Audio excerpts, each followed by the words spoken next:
UAE ഷാർജയിൽ മലയാളി യുവതിയെയും 5 വയസ്സുകാരിയായ മകളെയും മരിച്ച നിലയിൽ കണ്ടെത്തി. ആത്മഹത്യയ്ക്ക് ഷാർജ പോലീസ് കേസെടുത്തിട്ടുണ്ട്. റോഡപകടത്തിലാണ് ഇരുവരും മരിച്ചതെന്ന തരത്തിൽ തെറ്റായ വാർത്തകൾ പ്രചരിച്ചിരുന്നു. കണ്ണൂർ അഴീക്കോട് പുതികാവ് സ്വദേശിനി ആർഷയും ഏകമകൾ റൂഹിയുമാണ് മരിച്ചത്.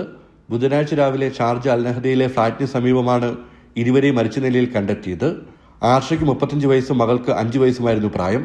ഷാർജ പോലീസ് ആത്മഹത്യ എന്ന നിലയിൽ കേസ് രജിസ്റ്റർ ചെയ്തിട്ടുണ്ട്. സംഭവത്തിൽ പബ്ലിക് പ്രോസിക്യൂഷൻ കൂടുതൽ അന്വേഷണം ആരംഭിച്ചിരിക്കുകയാണ്. പോസ്റ്റ്മോർട്ടം നടപടികൾ പൂർത്തിയായാൽ മാത്രമേ മരണകാരണം വ്യക്തമാകൂ. വാഹന അപകടത്തിലാണ് ഇരുവരും മരിച്ചതെന്ന് നേരത്തെ റിപ്പോർട്ടുണ്ടായിരുന്നു. ഏതാനും വർഷമായി ഭർത്താവ് നിഹാലിനൊപ്പം ഷാർജ അൽനഹദയിൽ സഹാറമലിന് സമീപത്തെ ഫ്ളാറ്റിലാണ് ഇവർ താമസിച്ചിരുന്നത്. സ്വന്തമായി ഓൺലൈൻ ബിസിനസ് നടത്തിവരികയായിരുന്നു ആർഷ. നിഹാലിന്റെ പിതാവും സഹോദരനും ഭാര്യയും കുടുംബവുമെല്ലാം UAE തന്നെയാണുള്ളത്. ആർഷയുടെ സഹോദരി അഷിതയും ഇവരുടെ തൊട്ടടുത്ത ഫ്ളാറ്റിലാണ് താമസം. അഴീക്കോട് സ്വദേശി TK പുരുഷോത്തമൻ ഗീത ദമ്പതികളുടെ മകളാണ് ആർഷ. ജനം, ദുബായ്.